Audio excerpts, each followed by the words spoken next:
Good evening. कैसे हैं आप सभी लोग। वंशिका ऑनलाइन क्लासेज जॉब तक में आपका स्वागत है। देखते हैं कुछ साइंस के प्रश्न हैं जो यूपी ट्रिपल एससी के लिए एसएससी के लिए काफ़ी इम्पोर्टेंट हैं। पहला प्रश्न है हबल्स law. What is हबल्स law? Hubble का नियम क्या है, किससे संबंधित है? ऊष्मा से संबंधित है, ध्वनि से, खगोलिकी से या प्रेशर ऑफ एयर से? तो हबल का नियम खगोलिकी से संबंधित है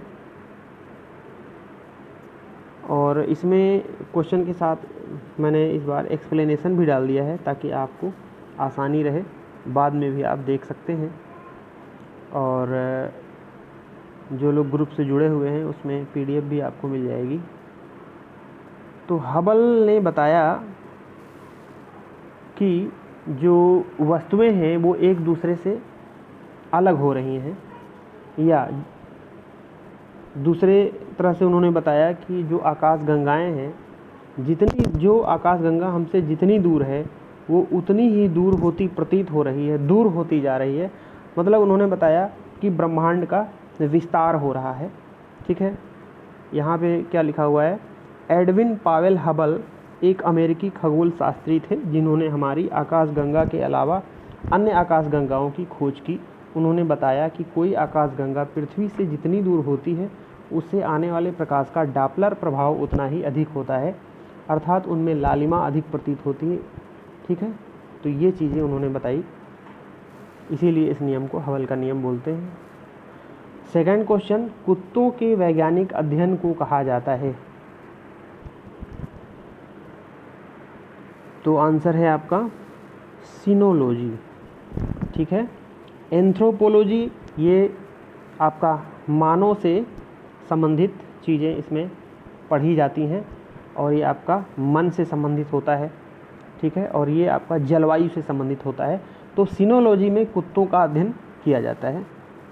अगला प्रश्न है, कौन सी मिश्र धातु, कौन सा एलॉय जिसमें कांसा, सीसा और टिन होता है? तो आपका रोज मेटल है, रोज मेटल। ठीक है, रोज मेटल जो है इसमें आपका कांसा भी होता है, सीसा भी होता है और टिन भी होता है। ठीक है, रोज मेटल जो है कांस्य, बिस्मथ, सीसा, टिन का मिश्र धातु है। इसमें 50% बिस्मथ होता है, 25 से 28% सीसा होता है और 22 से 25% टिन होता है। यह कम पिघलने वाले बिंदु के साथ एक गलनशील मिश्र धातु है। इसकी खोज जर्मन रसायनज्ञ वैलेंटिन रोज द एल्डर द्वारा की गई। ठीक है, और आपका जो जर्मन सिल्वर है, जर्मन सिल्वर जो है इसमें कापर का मिश्र धातु होता है। इसमें निकिल होता है, जस्ता होता है। ठीक है, 60% कापर होता है, 20% निकिल होता है, 20% जस्ता होता है। जर्मन सिल्वर जो है वो चांदी की तरह दिखता है, चांदी इसमें नहीं होता लेकिन चांदी की तरह दिखता है, इसलिए इसको निकल चांदी भी कहते हैं, नई चांदी भी कहते हैं, निकल पीतल भी कहते हैं, इसको इलेक्ट्रम भी कहते हैं। जर्मन सिल्वर से रिलेटेड भी क्वेश्चन पहले आए हैं एग्ज़ाम में, ये भी काफ़ी इम्पॉर्टेंट है। ठीक है, और जो आपका बेल मेटल है ये काफ़ी हार्ड होता है, इससे घंटियाँ वगैरह बनाई जाती हैं। ठीक है, अगला प्रश्न है आपका, निम्नलिखित में से कौन सा अम्ल खट्टे दूध या मट्ठा में पाया जाता है? तो इसमें आपका लैक्टिक अम्ल है, लैक्टिक अम्ल जो है इसमें पाया जाता है।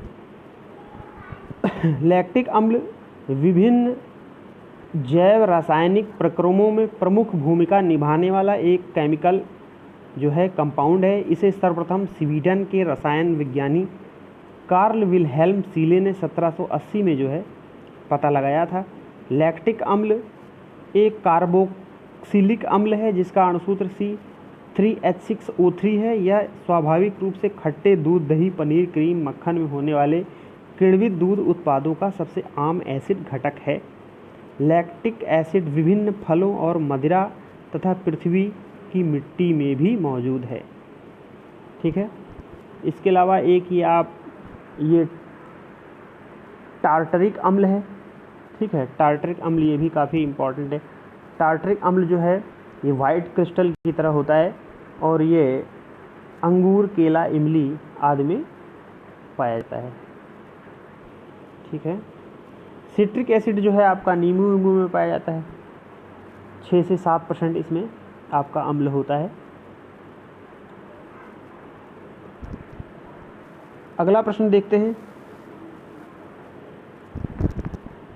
The chemical that is used to ripen mangoes, कौन सा जो आपका केमिकल है जो आम को पकाने में काम आता है? ये इम्पॉर्टेंट क्वेश्चन है और कई बार आया है, आप लोग जानते भी होंगे। Calcium carbide, CaC2।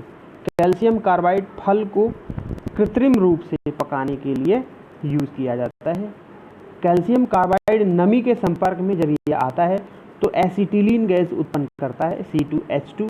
Acetylene gas जो फल को प्राकृतिक रूप से पकाने वाले एजेंट एथिलीन की अभिक्रिया के समान है।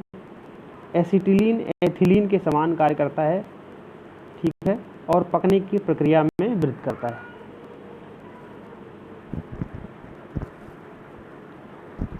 किस pH मान पर दांत सड़ने लगते हैं? pH मान, दांतों का ये आंसर है आपका 5.5। दांतों का क्षय होने लगता है 5.5 पे।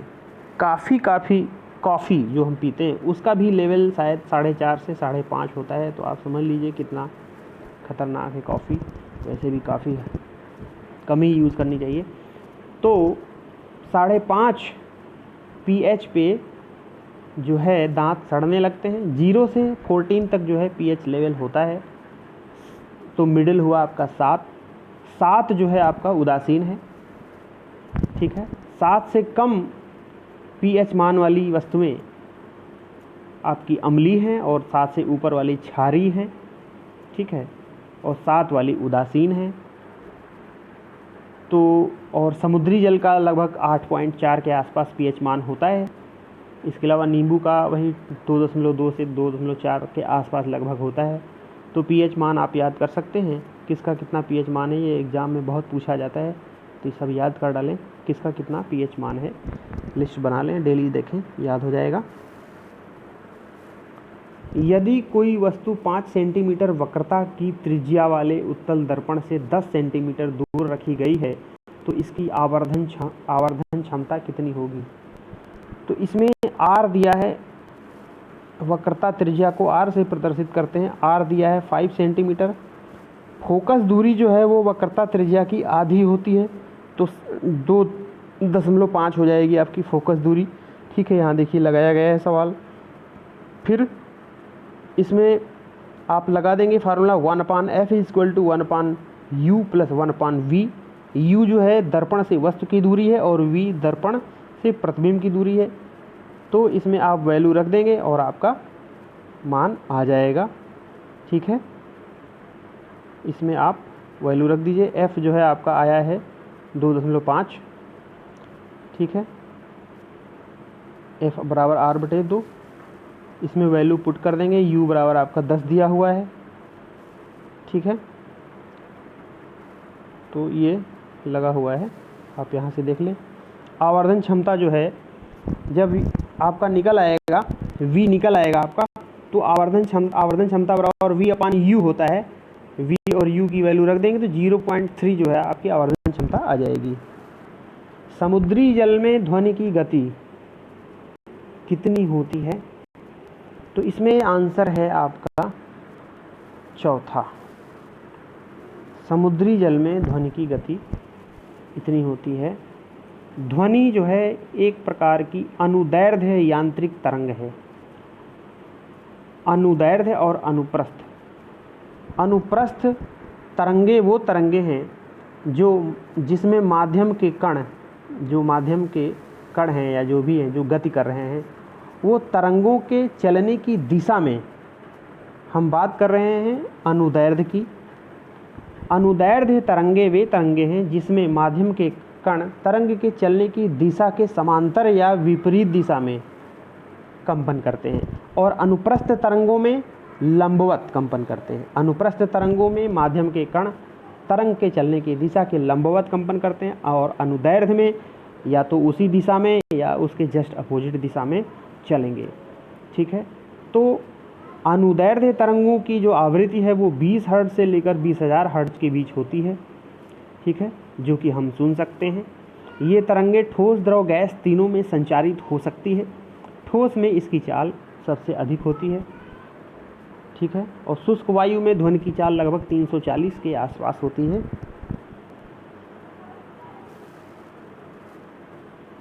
अगला प्रश्न है, किस धातु का क्षय नहीं होता?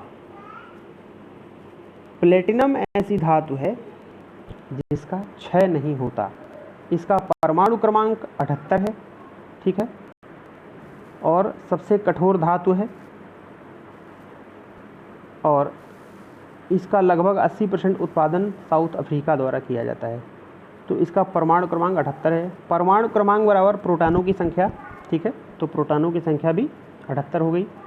इससे भी रिलेटेड सवाल आता है, द्रव्यमान संख्या दिया है, प्रोटॉनों की संख्या दिया है, न्यूट्रॉनों की संख्या पूछता है।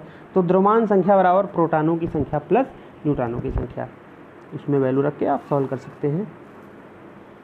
अगला प्रश्न है, निम्नलिखित में से किसे रसायनों के राजा के रूप में जाना जाता है? काफ़ी इंपॉर्टेंट क्वेश्चन है।